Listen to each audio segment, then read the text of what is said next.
That was 210 minutes of absolute horror, but Porto's shameful tactics did not pay off, as Arsenal are the ones that emerged victorious from the penalty shootout and on to the quarterfinals. Let's get into it.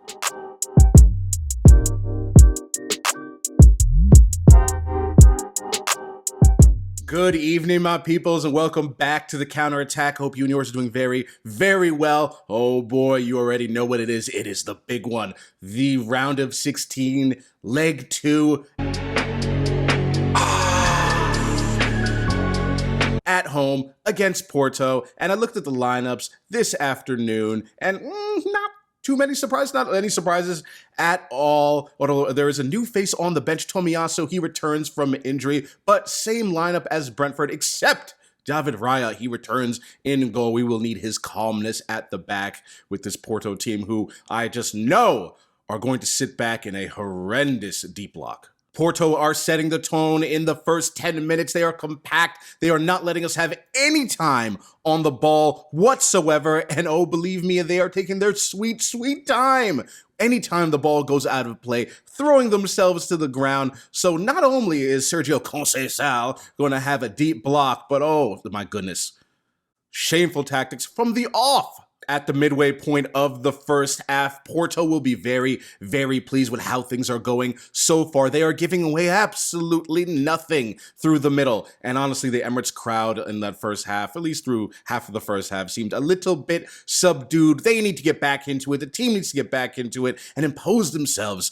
on this Porto team. As that first half went, all hope was ebbing away from me, just ever so slowly. Just drip, drip, drip. But on 41 minutes, it is 1-0 to the Arsenal. It has been a frustrating match so far, but we finally break them down. We win it back in their half. I think it was Odegaard who won it back, and we win it back centrally, and Odegaard with some absolutely beautiful footwork. I just love to watch him play, love to watch him run, the little penguin. He slips in Trossard, and Trossard, he finishes far post. 1-0 to the Arsenal. We are back in the tie.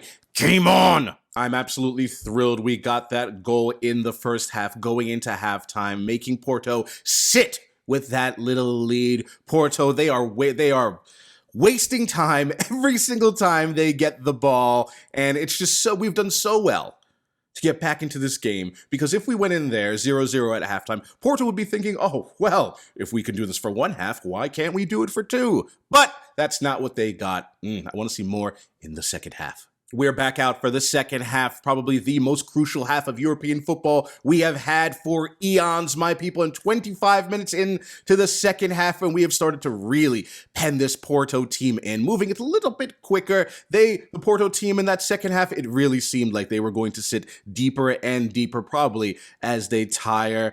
I smell blood. I smell blood, my people. We need to go for it. There was a period in that second half where I thought that we were going to take it to this Portuguese team, but honestly, kind of the moment passed. I smelled blood, but there was no blood to be had, my people. That did not last long at all, as Porto, they are doing a very, very decent job of mixing clever possession with desperate and remorseless cynicism. Unbelievable play from this alleged, top flight team. A few minutes later, Odegaard, he puts the ball into an empty net, but oh my goodness, this topsy-turvy, this way, that way. The ref had no consistency today, and he calls back Odegaard's goal. He rules it out for a Kai Havertz tug on Pepe. And honestly, Pepe just messed up that play. It was very actually reminiscent of Van Dijk and Alisson in our game against Liverpool. He sort of almost collides with his keeper. Havertz, he makes him make a mess of it. That crazy man Pepe. And he whiffs on the clearance. It should have been a goal. Poor call from the referee. I think it was at this point that both teams, they started to tire, and regular time kind of goes the same as it's been going. Porto, mixing in, their cynicism and shameful cheating with some clever possession, trying to keep the Arsenal defense honest. Credit to Gabriel Saliba and especially Kiwi. I thought he had a good game today. They kept this Portuguese team out, but tensions are rising then. They are rising fast. Kill me now.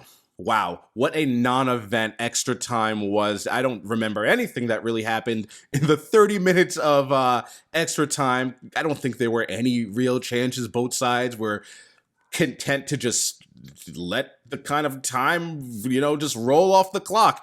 Really, really uneventful. Both sides, they look exhausted. On to penalties. It's on to penalties, and my nerves, my people, they are jangling. I'm gonna go gray early from this team, from the years of abuse and PTSD that Arsenal Football Club has put me through, and it is just another episode of the same thing. A penalty kick shootout in the round of 16 of the Champions League. Oh my God, I do not want it. I do not want it at all. But my people, it turns out in my favor. Give me the track.